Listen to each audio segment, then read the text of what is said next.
Osmania university విద్యార్థుల వసతి సౌకర్యాల అభివృద్ధి కార్యక్రమంలో భాగంగా వైస్ ఛాన్సలర్ కుమార్ గారు, arts college principal professor Kasim గారు, ఉస్మానియా యూనివర్సిటీ సిబ్బంది అందరూ కలిసి ఈ కార్యక్రమాన్ని మీరు ప్రారంభించాలి, ఉస్మానియా యూనివర్సిటీకి మీరు పర్యటించాలని వారు ఆహ్వానించడం జరిగింది. ఈ అభివృద్ధి కార్యక్రమంలో భాగంగా నాతో పాటు మిత్రులు, సహచర మంత్రివర్గ సభ్యులు అడ్లూరి లక్ష్మణ్ గారు, ప్రొఫెసర్ కుమార్ గారు, Yogita Rana education principal secretary గారు, Hyderabad city commissioner DGP CV Anand గారు, దేవసేన గారు, రిజిస్ట్రార్ గారు, ఇక్కడికి విచ్చేసిన తెలంగాణ నలుమూలల వైస్ ఛాన్సలర్స్ ప్రొఫెసర్ కోదండరామ్ గారు, education commission members, Osmania university teaching non teaching staff, విద్యార్థులందరికీ కూడా నా శుభాకాంక్షలు తెలియజేస్తున్నాను. ఉస్మానియా యూనివర్సిటీ అనే పదం తెలంగాణ పదానికి ప్రత్యామ్నాయ పదం. తెలంగాణ అన్న, ఉస్మానియా యూనివర్సిటీ అన్న, ఈ రెండు అవిభక్త కవపుల లాంటివి. ఈ మాట నేను చాలా అథారిటీతో మాట్లాడుతున్నా. 1917లో ప్రారంభించబడ్డ ఉస్మానియా యూనివర్సిటీ, ఏ నిజాం సర్కార్ ఈ ఉస్మానియా యూనివర్సిటీని ప్రారంభించిండో 1935 వచ్చే సమయానికి నిజాం నవాబును పొగుడుతూ పాడడం కాదు, ఉస్మానియా యూనివర్సిటీ గడ్డ మీద నుంచి దేశ స్వతంత్రం కోసం పాడుతున్న వందే మాతరాన్ని పాడి వినిపించిన పివి నరసింహారావు గారి ఈ గడ్డ మీద నుంచే, ఈ ఉస్మానియా యూనివర్సిటీ నుంచే ధిక్కార స్వరాన్ని వినిపించిండు.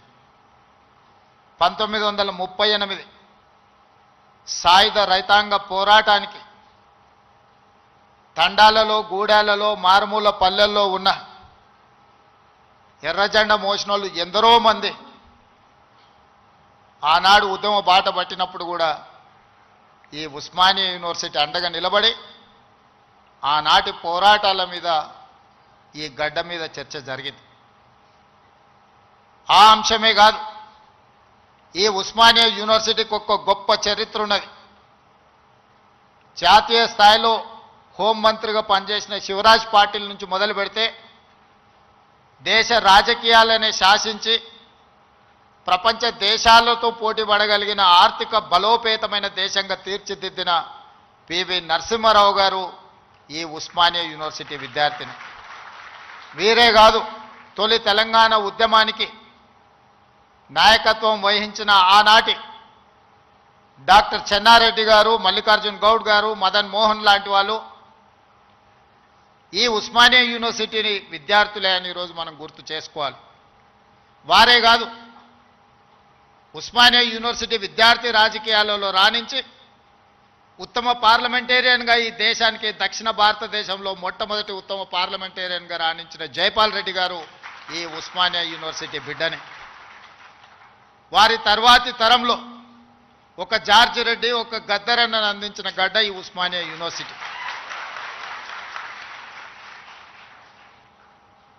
ఆ తర్వాత చాలామంది ఈరోజు ఇక్కడ ఉన్న తెలంగాణ ఉద్యమంలో క్రియాశీలక భాగస్వామ్యం తీసుకున్న ఎంతోమంది విద్యార్థుల నుంచి ప్రొఫెసర్లుగా నుంచి తెలంగాణ సాధనలో తమ వంతు కర్తవ్యాన్ని నెరవేర్చిన వాళ్ళు ఈ గడ్డ మీద నుంచి ఇక్కడ చదువుకున్న వాళ్ళే, ఇక్కడ సమస్యల మీద చర్చించిన వాళ్ళే. తెలంగాణ సమాజానికి సమస్య వచ్చినా, తెలంగాణ సమాజానికి సంక్షోభం వచ్చినా, తెలంగాణ నలుమూలలో ఏ సమస్య వచ్చినా మొట్టమొదట చర్చ జరిగేది మొట్టమొదట ఉద్యమానికి పునాది పడేది ఈ ఉస్మానియా యూనివర్సిటీ నుంచే. కేవలం ఉస్మానియా యూనివర్సిటీ చదువుకోవడానికి, ప్రభుత్వ ఉద్యోగాన్ని సాధించడానికి కాదు. ఈ తెలంగాణ సమాజమైన 4 కోట్ల ప్రజలకు ఏ సమస్య వచ్చినా ఆ సమస్య మాదిగా భావించి చదువుతో పాటు పోరాటాన్ని నేర్పిన ఉస్మానియా యూనివర్సిటీ ఈనాడు తెలంగాణ రాష్ట్ర సాధనలో రాజకీయ పార్టీలు, రాజకీయ నేతలు వైఫల్యం చెంది ఇక మా వల్ల కాదు అని కాడి కింద పడేసినప్పుడు ఉస్మానియా యూనివర్సిటీ విద్యార్థులు ఉద్యమ బాట పట్టిన తర్వాతనే ఈ తెలంగాణ రాష్ట్ర సాధన కళ సాకారమైంది. ఇక్కడున్న ప్రొఫెసర్ కోదండరామ్ గారు ఆనాడు పొలిటికల్ జేఏసీకి నాయకత్వం వహించి తెలంగాణ రాష్ట్ర కళను ఈరోజు మనం నిజం చేసుకున్నాం. ఆనాడు చాలామంది చాలా రకాలుగా ప్రయత్నాలు చేశారు. ప్రతి ప్రయత్నంలో ఒక రాజకీయ ప్రయోజనంతో కూడుకున్న నిగూఢమైన ఒక ప్రణాళిక, ఆలోచన ఉండడం వల్ల ఆ రాజకీయ నాయకుల యొక్క రాజకీయ ప్రయోజనం కోసం ప్రయత్నం చేస్తున్నప్పుడు వాళ్ళని సంపూర్ణంగా సమాజం విశ్వసించలేదు. అందుకే తెలంగాణ రాష్ట్ర సాధన వాదాయ పడుతున్న సందర్భంలో ఉస్మానియా యూనివర్సిటీ విద్యార్థులు మలిదశ తెలంగాణ ఉద్యమంలో శ్రీకాంతాచారి అమరుడై మన అందరికీ ఒక హితబోధ, ఒక జ్ఞానోదయం కలిగించి, శ్రీకాంతాచారు అమరుడు అవ్వడం వల్ల శ్రీకాంతాచారి కుటుంబానికి ఎలాంటి ప్రయోజనం లేదు. శ్రీకాంతాచారి బతికుంటే గొప్పోడు అయి ఉండేవాడు, వాళ్ళ తల్లిదండ్రులకు ఎంతో కొంత సహాయం అందించి ఉండేవాడు. కానీ పాలకుల యొక్క ఆలోచనను, రాజకీయ పార్టీల యొక్క విధానాన్ని ప్రజల మధ్యన నిరసన తెలపడానికి తన ఆత్మ బలిదానం ఒక ఉత్ప్రేరకంగా పనిచేస్తుంది అని చెప్పి శ్రీకాంతాచారి మలి తెలంగాణ ఉద్యమంలో మొట్టమొదటి అమరుడై ఈ ఉస్మానియా యూనివర్సిటీ నుంచే తెలంగాణ ఉద్యమానికి పునాదులు పడ్డాయి.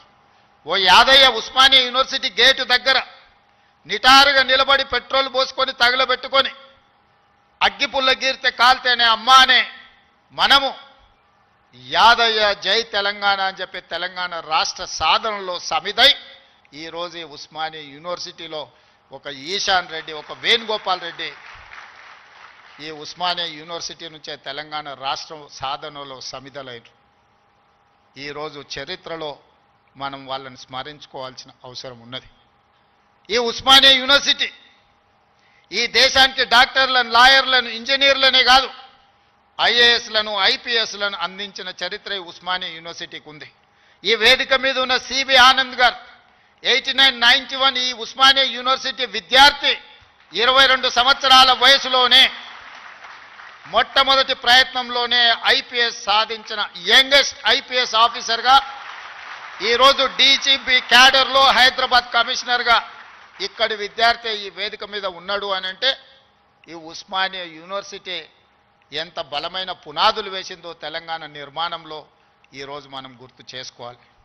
అందుకే మిత్రులారా, తెలంగాణలో ఏ సమస్య వచ్చినా, తెలంగాణ ప్రజలకు ఏ అవసరం వచ్చినా అండగా నిలబడే ఈ ఉస్మానియా యూనివర్సిటీ కళావిహీనమైపోయి వైస్ ఛాన్సలర్ల నియామకం జరగక, ప్రొఫెసర్లు రిటైర్ అయిపోతే ప్రమోషన్లు ఇవ్వక, అసోసియేట్ అసిస్టెంట్ ప్రొఫెసర్లను కాదు లెక్చరర్లను, నాన్ టీచింగ్ స్టాఫ్ను కూడా నియామకాలు చేయక కొద్ది కొద్దిగా క్యాన్సర్ లాగా ఈ ఉస్మానియా యూనివర్సిటీని నిర్వీర్యం చేసి తెలంగాణ సమాజానికి చైతన్యాన్ని అందించే ఈ ఉస్మానియా యూనివర్సిటీని కాల గర్భంలో కలిపేయాలని కుట్ర జరుగుతున్న సందర్భంలో ఖచ్చితంగా ఈ ఉస్మానియా యూనివర్సిటీ పూర్వ వైభవాన్ని మళ్ళీ ప్రారంభించాలి అనే ఒక గొప్ప ఆలోచనతోని నేను ముఖ్యమంత్రి అయిన మరుక్షణం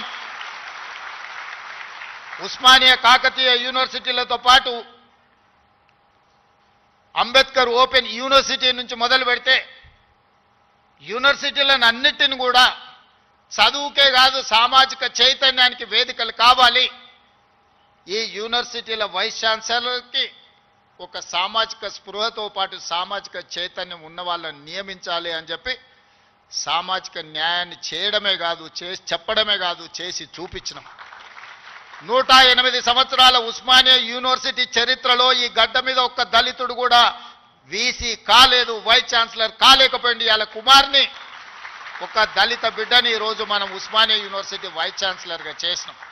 దళితుడని చెయ్యలే, ఆయనలో ఉన్న నైపుణ్యాన్ని, చదువును గుర్తించి చదువుకున్నవాడు ఈ సమాజానికి ప్రయోజకుడవుతాడని చెప్పి ఈరోజు ఒక కుమార్ను వీసీగా నియమించడం జరిగింది. ప్రొఫెసర్ చక్రపాణి గారిని ఇవాళ వైస్ ఛాన్సలర్గా నియమించడమంటే తెలంగాణ ఉద్యమంలో పాల్గొనడమే కాదు, తెలంగాణ సమాజానికి ఏమి కావాలనో ఆలోచించగలిగిన శక్తి ఉంది కాబట్టే ఈరోజు వారిని కూడా మనం వైస్ ఛాన్సలర్గా నియమించుకున్నాం. ప్రొఫెసర్ పురుషోత్తంని విద్యా కమిషన్లో ఈరోజు నియమించడము అని అంటే వారు చదువుకున్నారు కాబట్టి.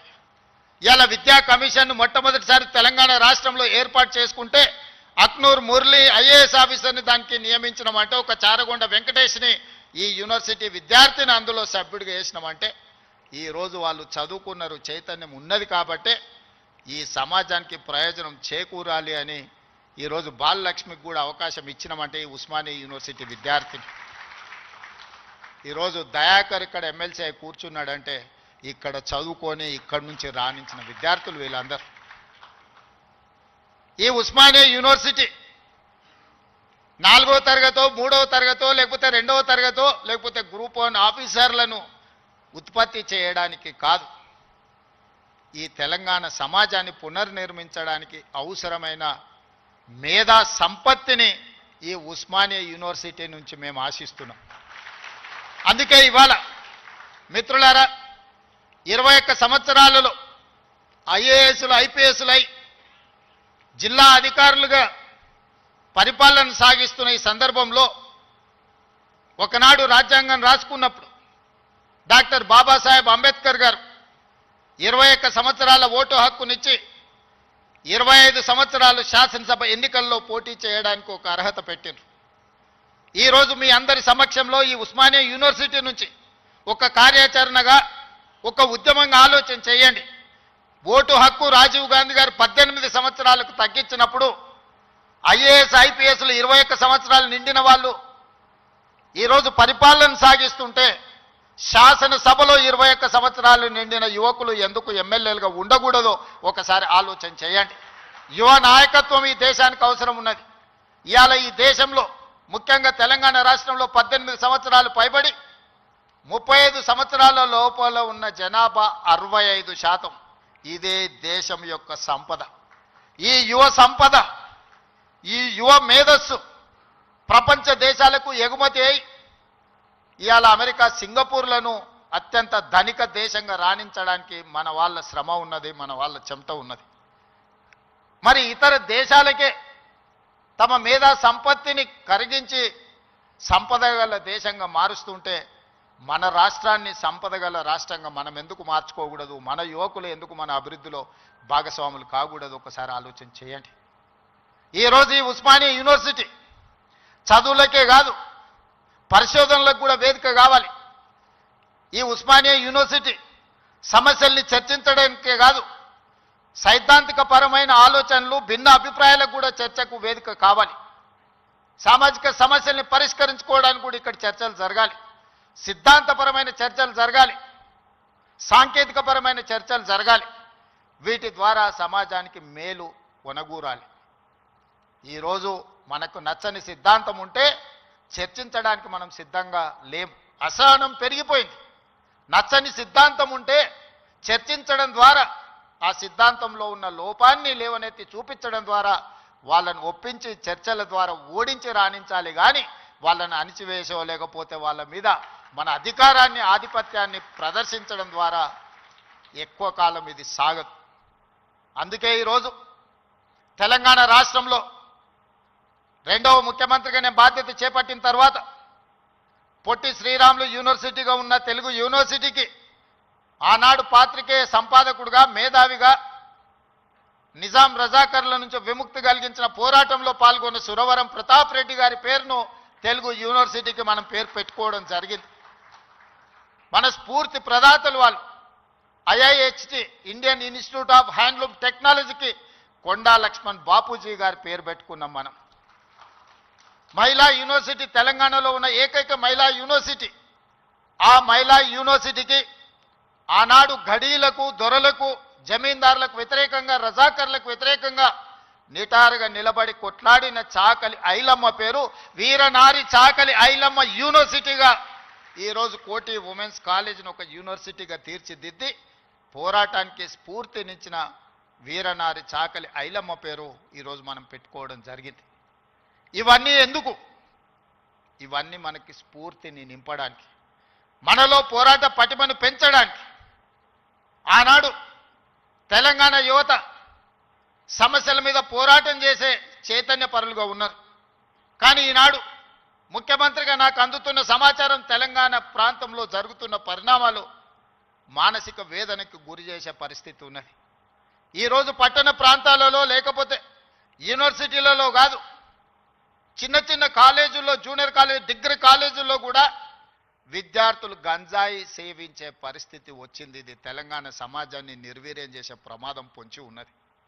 ఇవాళ గంజాయి, డ్రగ్స్ తెలంగాణ సమాజాన్ని, యువతను పట్టి పీడిస్తున్నాయి.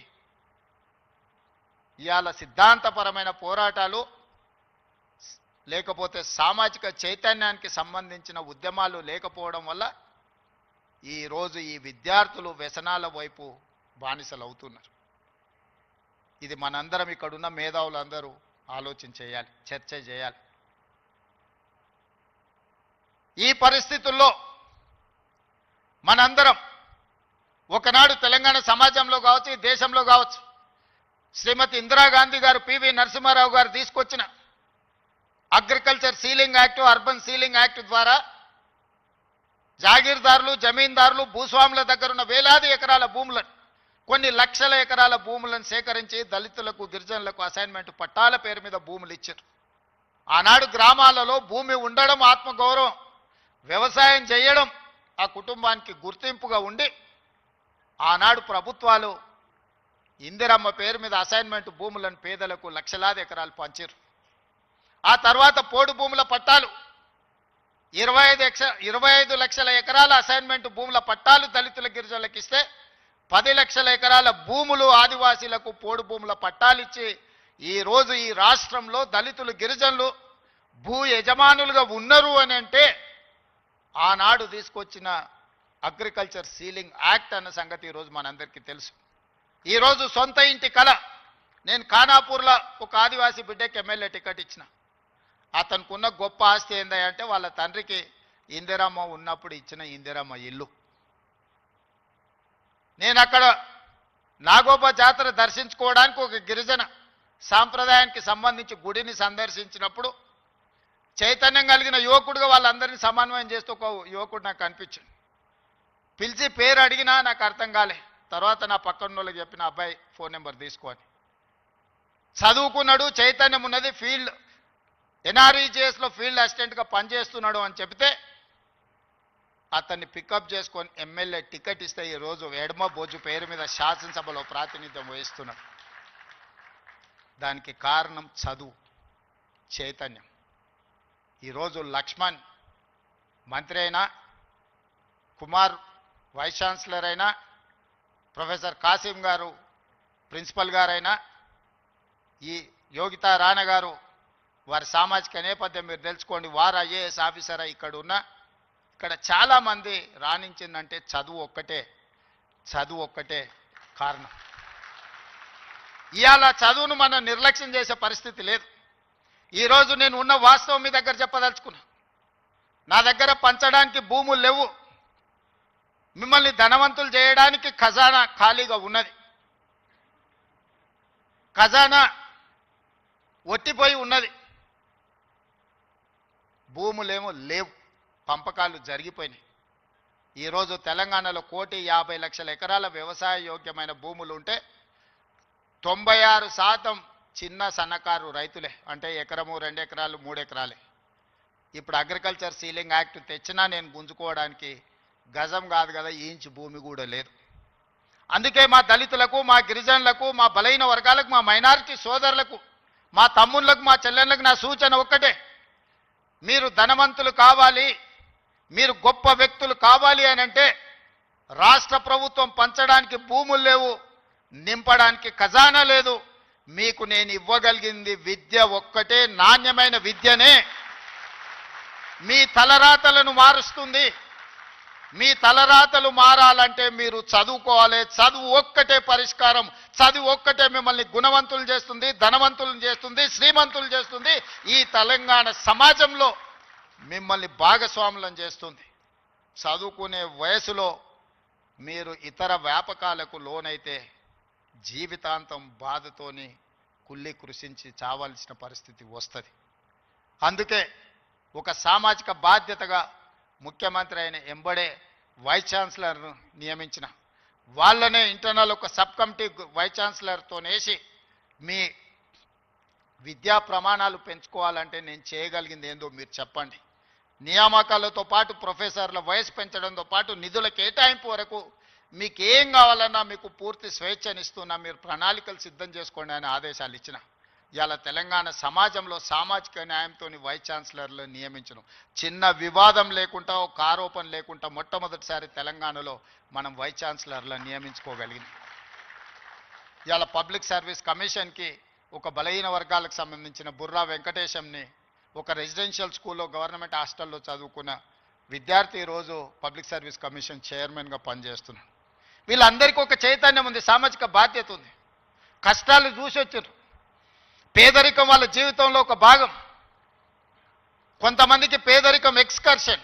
పేదరికం ఎట్లుంటుందో అంటే పట్టణం నుంచి పెద్ద బెంచ్ కార్ వేసుకొని పోయి చూసి పేదరికం ఓహో ఇట్లుంటుందా అని చూసి వచ్చే ఎక్స్కర్షన్ కొంతమంది పెద్దోళ్ళకు. కానీ ఆ పేదరికంలోనే పుట్టి ఆ పేదరికాన్ని అనుభవించి ఆ పేదరికంలో నుంచే అభివృద్ధి పదం వైపు నడిచిన వాళ్ళు ఈరోజు తెలంగాణ రాష్ట్రాన్ని నడుపుతున్నారు. పేదరికం అంటే మాకు కొత్త కాదు, పేదరికం మాకు చుట్టం కాదు, పేదరికం మా జీవన విధానంలో ఒక భాగం. మేము ఆ పేదరికాన్ని చూసి వచ్చినాం. ఆ పేదరికాన్ని పారద్రోలడం మాకంటే ఎక్కువ ఎవరికి తెలియదు. ఎవరి మీద మనం ఆధారపడాల్సిన పని లేదు. అన్ని శక్తి యుక్తులు, తెలివితేటలు, అధికారం నిర్ణయించే శక్తి మన దగ్గర ఉంది. మరి మీరు ఎందుకు దీన్ని ఉపయోగించుకోరని నేను అడుగుతున్నా. ఇవాళ నేను ఉస్మానియా యూనివర్సిటీ ఇక్కడికి రాని విద్యార్థులకు నేను సూచన చేయదలుచుకున్నా. మీకు వ్యతిరేకంగా నిర్ణయాలు చేసేటోళ్ళు, మీకు నష్టం కలిగించేటోళ్ళు, మిమ్మల్ని కష్టపెట్టినోళ్ళను మీరు వ్యతిరేకించండి, నిరసన తెలపండి. మీకోసం పనిచేయాలన్న ఆలోచనతోని మీ ఆలోచనలు తెలుసుకుందామని, మీ సమస్యల్ని చూద్దామని, మీ సమస్యల్ని పరిష్కరించాలని వస్తున్న వాళ్ళని మీరు వ్యతిరేకించడం ద్వారా ఈ అభివృద్ధిని అడ్డుకున్న వాళ్ళం అవుతామా, లేకపోతే అభివృద్ధిని ఇంకా ముందుకు తీసుకెళ్లిన వాళ్ళం అవుతామా మీరు ఒకసారి ఆలోచన చేయండి. అందుకే ఈరోజు చాకలి ఐలమ్మ యూనివర్సిటీకి పేరు పెట్టడమే కాదు, 500 కోట్ల రూపాయలు ఇచ్చి అభివృద్ధి చేసి ప్రతి తెలంగాణ ఆడబిడ్డ చదువుకోవాలి, రాణించాలి అని చెప్పి చాకలి వీరనారి చాకలి ఐలమ్మ యూనివర్సిటీకి 500 కోట్ల రూపాయలు నిధులు ఇచ్చి ఈరోజు ఒక అద్భుతమైన పోటీ పడగలిగే యూనివర్సిటీగా తీర్చిదిద్దుతున్నాం. మరి ఒక మహిళా యూనివర్సిటీకి 500 కోట్ల రూపాయలు ఇస్తే మా ప్రొఫెసర్ గారు, మా వైస్ ఛాన్సలర్ గారు 5 కోట్లు 10 కోట్లు అడుగుతున్నారా? అడగడానికి కూడా మా వాళ్ళకు పేదరికం ఉన్నది. ఎంత పేదరికం అంటే అడగడానికి కూడా 100 అడిగితే ఏమనుకుంటారో 100నా అని అనుకునే పరిస్థితిలో మా వైస్ ఛాన్సలరు మా అడ్లూరు లక్ష్మణ్ అంటే వాళ్ళ పేదరికం వాళ్ళని పెద్ద నెంబర్ ఆలోచన చేయడానికి కూడా అడ్డుపడుతున్నది. అందుకే నేను యోగితా రాణా గారికి ఆదేశాలు ఇస్తున్నా. ఒక కమిటీ వేయండి, ఇంజనీర్స్ కమిటీ. టోటల్గా ఎడ్యుకేషన్ నుంచి, యూనివర్సిటీ నుంచి ఒక టీంని, రాష్ట్ర ప్రభుత్వం నుంచి, విద్యాశాఖ నుంచి, సాంకేతిక పరమైన ఇంజనీర్లతో పాటు ఎడ్యుకేషన్ సైడ్ నుంచి ఉండే వాళ్ళందరినీ ఒక కమిటీ, చిన్న కమిటీని కూర్చి ఉస్మానియా యూనివర్సిటీ 100% ప్రపంచంతో పోటీ పడగలిగే ఒక స్టాన్ఫర్డ్, ఒక ఆక్స్ఫర్డ్ యూనివర్సిటీ స్థాయిలో మనకేం తక్కువ 3 లక్షల కోట్ల రూపాయల బడ్జెట్ ఉంది. ఎవడో 1,00,000 కోట్లు కట్టింది, కూలింది, పోయింది. 1,00,000 కోట్లు గంగలో పోయింది, గోదావరిలో పోయింది. మీకోసం ఒక 1000 కోట్లు ఖర్చు పెట్టడానికి మాకేమన్నా దరిద్రం ఉందా? నేను స్పష్టంగా చెప్పదలుచుకున్నా. ఈ సంవత్సరం విద్యాశాఖ కోసము 40,000 కోట్లు ఖర్చు పెట్టిన 40,000 కోట్లు ఈ సంవత్సరం young India integrated residential schools 100 నియోజకవర్గాల 100 young India integrated residential schools, ఒక్కొక్క స్కూల్కి 25 ఎకరాల స్థలం, 200 కోట్లు, 20,000 కోట్ల రూపాయలు ఈరోజు యంగ్ ఇండియా ఇంటిగ్రేటెడ్ స్కూల్స్కి నేను సంతకం పెట్టి ఇచ్చిన. యంగ్ ఇండియా స్కిల్స్ యూనివర్సిటీకి 500 కోట్లు పెడుతున్నాం. యంగ్ ఇండియా స్పోర్ట్స్ యూనివర్సిటీకి ఈరోజు 100 కోట్లు పెడుతున్నాం. యంగ్ ఇండియా పోలీస్ స్కూల్స్కి ఈరోజు మనం 100-200 కోట్లు ఖర్చు పెడుతున్నాం. నేను అడుగుతున్న మిత్రులారా, ఈ ఉస్మానియా యూనివర్సిటీకి ఏమి ఇచ్చినా తక్కువే, ఎంత ఇచ్చినా తక్కువే. ఇది చరిత్ర కాలగర్భంలో కలవద్దు. ఇది చరిత్రకు ఎప్పుడు నిటారుగా నిలబడ్డ సజీవ సాక్షిగా ఉండాలి ఉస్మానియా యూనివర్సిటీ. ఏం కావాలనో అడగండి, అడగకపోతే మీ పేదరికమే, అడగకపోతే మీదే పేదరికం. అది నా తప్పు కాదు, అది మీ తప్పు, మీ పేదరికం తప్పు. మీ ఆలోచనల్ని సవరించుకొని అంచనాలను వేసుకొని ఏమేం కావాలనో చెప్పండి, అన్నిటిని ఇచ్చే బాధ్యత నాది. దీన్ని ఒక అద్భుతమైన యూనివర్సిటీగా, ఈ యూనివర్సిటీ లేకపోతే తెలంగాణకు చరిత్రనే లేదు. తెలంగాణ చరిత్రను నిక్షిప్తం చేసే యూనివర్సిటీ ఉస్మానియా యూనివర్సిటీ. తెలంగాణ పదానికే ప్రత్యామ్నాయం ఉస్మానియా యూనివర్సిటీ. అలాంటి తెలంగాణకు ప్రత్యామ్నాయమైన ఉస్మానియా యూనివర్సిటీ, సిద్ధాంతాలకు వేదికైన ఉస్మానియా యూనివర్సిటీ, ఓ గద్దరన్నను, ఓ జార్జి రెడ్డిని ఇచ్చిన ఉస్మానియా యూనివర్సిటీ, ఓ జైపాల్ రెడ్డిని, ఓ పివి నరసింహారావుని ఇచ్చిన ఉస్మానియా యూనివర్సిటీని తెలంగాణ రాష్ట్ర సాధనలో ముందు భాగాన నిలబడి తెలంగాణ సాధించిన ఉస్మానియా యూనివర్సిటీని ఇలా గాలికి వదిలేయడం బాధ్యతను ఒకసారి ఆలోచన చేయండి. అందుకే మిత్రులారా, ఏమైనా అంచనా వేసుకోండి, ఏమేం కావాలనో నాకు చెప్పండి, మళ్ళీ నేను వస్తా. ఠాగూర్ ఆడిటోరియం కాదు, ఠాగూర్ ఆడిటోరియం కాదు. మా వీసీ గారికి, మా పోలీస్ సిబ్బందికి చెప్తున్నా, ఆ ఎల్ల నేను వచ్చిన రోజు క్యాంపస్ లోపల ఒక్క పోలీసు కూడా పెట్టకండి. ఏ విద్యార్థులు ఏ నిరసన అయినా తెలపనియండి, నిరసన తెలిపే స్వేచ్ఛ కూడా వాళ్ళకి ఇద్దాం. ఆర్ట్స్ కాలేజ్ ముందు మీటింగ్ పెడతా, మీకు కావలసిన 100 కోట్ల నిధులు ఇస్తా.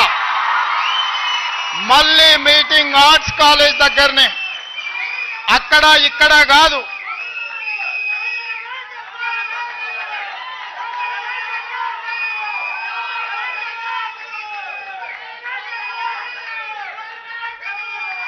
ఆర్ట్స్ కాలేజ్కి వచ్చిన రోజు డీజీపీ గారికి, సిటీ కమిషనర్ గారికి నేను ఆదేశాలు ఇస్తున్నా, ఒక్క పోలీస్ కూడా క్యాంపస్ లోపల ఉండొద్దు, నేను వస్తా.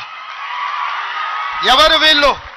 మా తమ్ముళ్ళు, మా చెల్లెళ్ళు తండాలలో, గూడాలలో, మారుమూల పల్లెల్లో పేదరికం రుచి చూసి అభివృద్ధి జరగాలి, డాక్టర్లు, లాయర్లు, ఇంజనీర్లు కావాలి, ఐఏఎస్లు, ఐపీఎస్లు, ఐఎఫ్ఎస్లు అయి ఈ దేశ నిర్మాణంలో భాగస్వాములు కావాలని ఇక్కడికి వచ్చిన వాళ్ళను ఆనాడు ఉన్నాయన గొర్రెలు, బర్రెలు, చేపలు పెంచుకోండి అంటే ఈరోజు డాక్టర్లు, లాయర్లు, ఇంజనీర్లు కాండి, ఐఏఎస్లు, ఐపీఎస్లు కాండి అని నేనంటున్నా.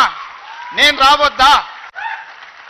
ఎందుకు రావద్దు? గొర్రెలు, బర్రెలు, చేపలు పెంచుకునేటోనికి నేను రావద్దని కోరుకుండొచ్చు, కానీ డాక్టర్లు, లాయర్లు, ఇంజనీర్లు, ఐఏఎస్లు, ఐపీఎస్లు అయ్యే విద్యార్థులకు నేను రావద్దని నన్ను అడ్డుకోవాలన్న ఆలోచన ఎందుకు ఉంటుంది?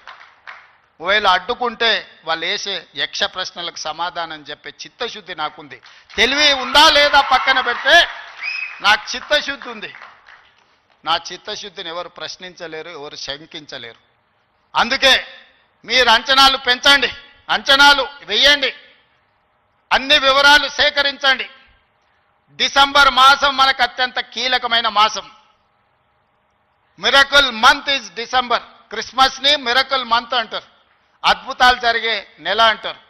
డిసెంబర్ 9, 2009కి చరిత్ర పుటలలో ఒక గొప్ప పేజీ ఉన్నది. మొట్టమొదటి తెలంగాణ రాష్ట్ర ప్రకటన డిసెంబర్ 9, 2009 నాడు జరిగింది. అందుకే డిసెంబర్ నెల అంటే నాకు అత్యంత ఇష్టం. మళ్ళీ డిసెంబర్లో ఆర్ట్స్ కాలేజ్ దగ్గర మీటింగ్ పెట్టండి, నేను వస్తా. మీకేం కావాలనో అక్కడికక్కడ అన్ని మంజూరు చేసి జీవో ఇచ్చిపోతా. మొత్తం లెక్క పెట్టండి, ఏం పనులు కావాలో నాకు చెప్పండి. అన్ని రిక్రూట్మెంట్స్తో సహా మీరు ప్రణాళికలు చేసుకోవాల్సింది. నేను మంజూరు చేసేదే నా బాధ్యత. పబ్లిక్ సర్వీస్ కమిషను ఆనాడు గ్రూప్ 1 పరీక్షా పత్రాలు జిరాక్స్ సెంటర్లలో పల్లి బఠానీల కింద అమ్ముకుంటే పబ్లిక్ సర్వీస్ కమిషన్ని ప్రక్షాళన చేసి కొత్తగా నియమించి పరీక్షలు నిర్వహించి దాదాపుగా 85% ఎస్సీ, ఎస్టీ, బీసీ మైనారిటీలు ఈరోజు సెలెక్ట్ అయ్యే పరిస్థితి ఉంటే కొంతమంది అడ్డుకోవాలని కోర్టుకెళ్ళి స్టే తీసుకొచ్చి సంవత్సరాల కొద్దీ 2011లో పబ్లిక్ సర్వీస్ కమిషన్ గ్రూప్ 1 పరీక్షలు జరిగితే 2025 వరకు మళ్ళీ పరీక్షలు జరగలేదు. 14-15 ఏళ్ల తర్వాత నేను పరీక్షలు నిర్వహిస్తే ఫలితాలను ప్రకటించకుండా అడ్డుకుంటారు. విద్యార్థులారా మీరు ఆలోచన చేయండి. 60,000 ప్రభుత్వ ఉద్యోగాలు ఒక్కొక్కరి తలలు లెక్కబెట్టి ఎల్బీ స్టేడియంలోనే వాళ్ళ కుటుంబాలు వాళ్ళ తల్లిదండ్రులను పిలిచి నియామక పత్రాలు అందించి 60,000 ప్రభుత్వ ఉద్యోగ ఖాళీలను మొదటి సంవత్సరంలోనే భర్తీ చేసిన.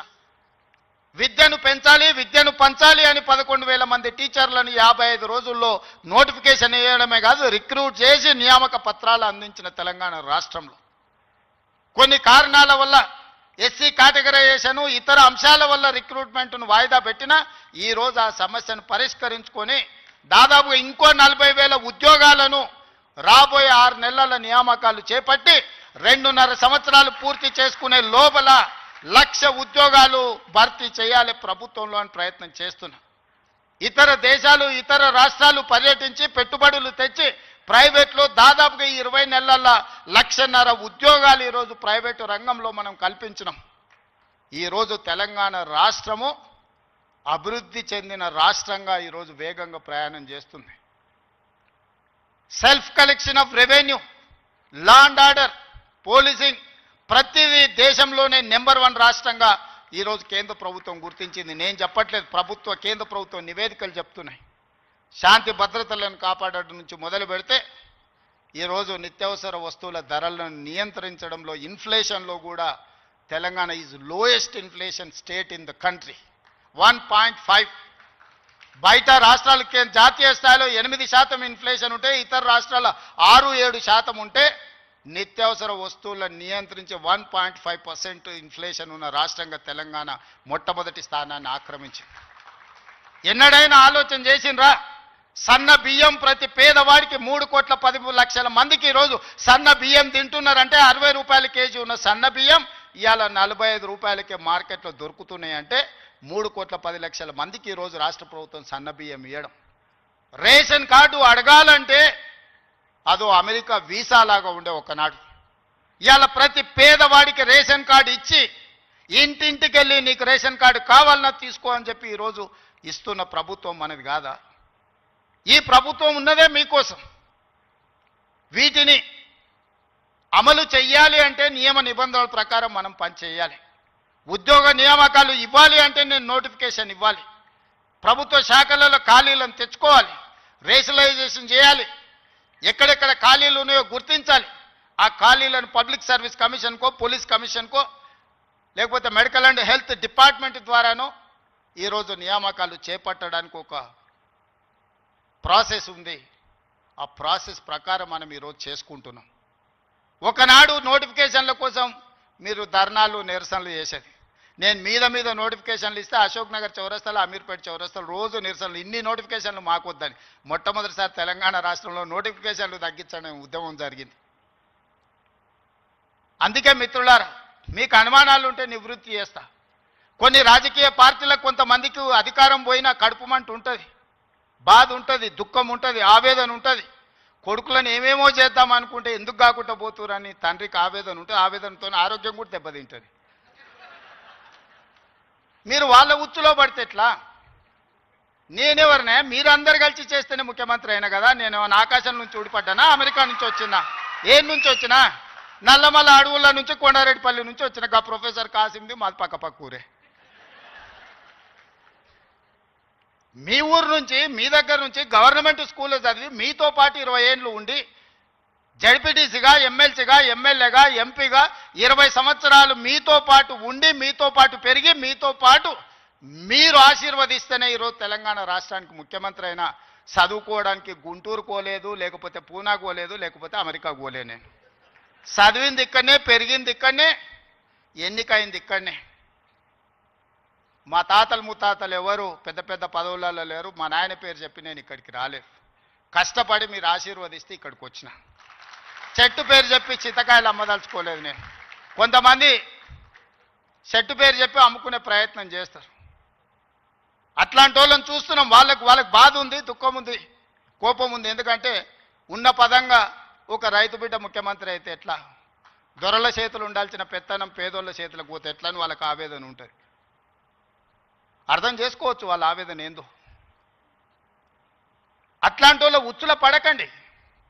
సమస్య ఉంటే నాకు చెప్పండి. నా మంత్రులందరూ అందుబాటులో ఉన్నారు. మీ మంత్రి లక్ష్మణ్ ఎవరే? మీ మధ్యలో ఉండేటోడే కదా. పొన్నం ప్రభాకర్ ఎవరే? విద్యార్థి రాజకీయాల నుంచి వచ్చినోడే కదా. ఏ పేరైనా తీసుకోండి. ఈరోజు నా మంత్రివర్గంలో ఉన్నోళ్ళు మీకు అందుబాటులో ఉండనోళ్ళ, మీరు కలిస్తే చెబితే విననోళ్ళ. ఇవాళ ప్రొఫెసర్ కోదండరామ్ గారిని ఎమ్మెల్సీగా చేసినాం. ఎందుకు? మీ సమస్యలు విని చట్టసభలలో ప్రస్తావిస్తాడని.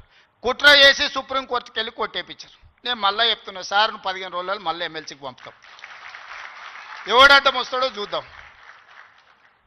ఎందుకంటే ప్రజాస్వామికంగా ప్రజల సమస్యల్ని ప్రస్తావించే వాళ్ళు చట్టసభలో ఉండాలనేది నా ఆలోచన. అలాంటి వాళ్ళని నువ్వు పంపించినప్పుడు వాళ్ళకు కూడా పదవి ఉండొద్దని సుప్రీంకోర్టు వరకు పోయి కోట్ల రూపాయలు పెట్టి పెద్ద పెద్ద న్యాయవాదులను తీసుకొచ్చి ప్రొఫెసర్ కోదండరామ్ సార్ని ఎమ్మెల్సీగా తొలగించారు. ఏం పైశాచికానందం ఇది? ఏం శునకానందం? సార్ ఒక్కడు ప్రొఫెసర్గా ఉంటే తప్ప, ప్రొఫెసర్ గారు ఎమ్మెల్సీగా ఉంటే తప్ప? మీ ఇంటిల్లి పాది మంత్రులు ఉండొచ్చు, ముఖ్యమంత్రి ఉండొచ్చు, ఎమ్మెల్సీలు ఉండొచ్చు, ఎంపీలు ఉండొచ్చు, అన్నీ మీ కుటుంబం ఉండొచ్చు. కానీ పొలిటికల్ చేసి చైర్పర్సన్గా పనిచేసిన కోదండరామ్ గారు ఒక ఎమ్మెల్సీ ఉంటే మీ దుఃఖమేందని అడుగుతున్నా. నా మీద తీటు ఉందంటే నేను అర్థం చేసుకుంటా. ఆ సార్ ఏందే పాపం, ఇంటి తలుపులు వలగొట్టినా ఏమనలే సారు. నేనైతే చెంపలు వలగొడుతుంటే ఆయనను కూడా ఉండొద్దు ఎమ్మెల్సీ గాని అంటే ఎట్లాంటి ఆలోచనలతో ఉన్నారో ఒకసారి ఆలోచన చేయండి. నేను కాకుండా ఇంకెవరని ఉంటే కుమార్ గారు వైస్ ఛాన్సలర్ అవుతుండేనా? మీరు చెప్పండి, మీరు ఆలోచన చేయండి. జానయ్య గారు అక్కడ అవుతుండేనా వైస్ ఛాన్సలరు? ఈ సామాజిక చైతన్యం ఆనాడు దయాకర్ ఉద్యమంలో యాక్టివ్గా ఉన్నాడు కదా. 10-12 ఏళ్ళు పాపం ఏది రాకుండా అందరు అడ్డం పడ్డారు కదా.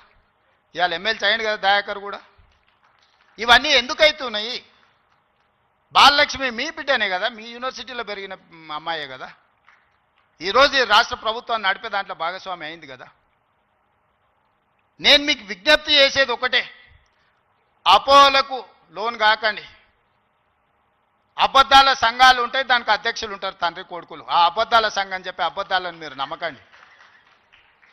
ఈ అబద్ధాల సంఘము ఊరంతా వాట్సాప్ అని, సోషల్ మీడియా అని, ఆ మీడియా అని అడ్డగోలుగా సంపాదించింది ఖర్చు పెట్టి అబద్ధాలు అన్నిటిని కూడా అందులో పెట్టి ఈ మనం పిల్లలందరూ కష్టపడి సాంకేతిక నైపుణ్యంతో ఏఐ తెస్తే ఏఐ పెట్టి సెంట్రల్ యూనివర్సిటీ దగ్గర ఏనుగులు సింహాలు ఉన్నాయి, వాటిని మేము చంపుతున్నామని పెట్టారు.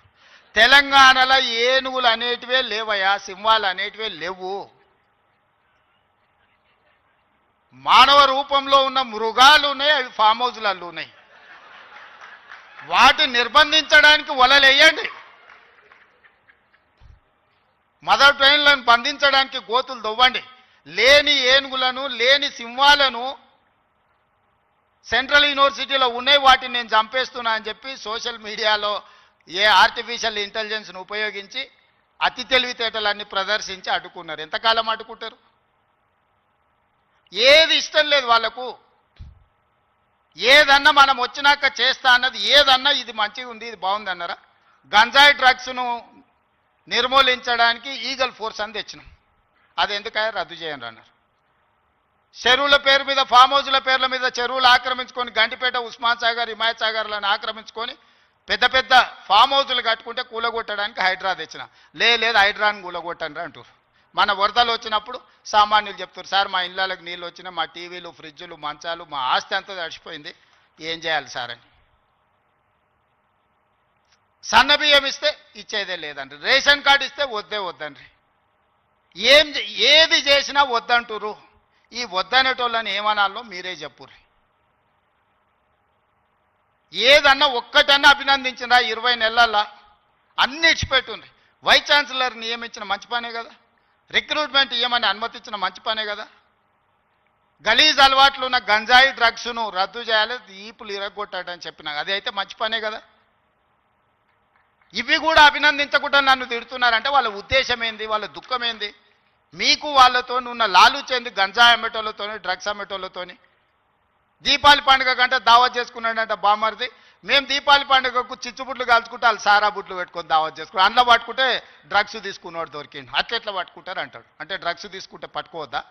మీరే చెప్పుర్రి. వద్దు అని అంటే వదిలిపెడదాం. మరి మీరు అందరు కలిసి తీర్మానం చేస్తే గంజాయి డ్రగ్స్ తీసుకోవచ్చు, మనం ఏమనొద్దు, తెలంగాణ రాష్ట్రంలో వాళ్ళు చెప్పినట్టు మరి అట్లాంటి రాజ్యాంగం ఏదైనా ఉంటే నాకు చూపియ్యరు.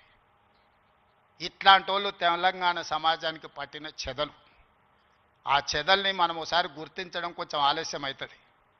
ఎందుకంటే మన ఇళ్ళల్లో మనం వుడ్ వర్క్ చేసుకున్నప్పుడు ఇట్లనే కనిపిస్తుంది, లాస్ట్కి ఇట్లా చూస్తే మొత్తం డొల్లయిగా అనిపిస్తుంది. తెలంగాణ సమాజానికి కూడా వాళ్ళు ముసిగేసుకున్న చెదల్లాంటి వాళ్ళు ఈ తెలంగాణ సమాజం బాగు కోరుకోరు.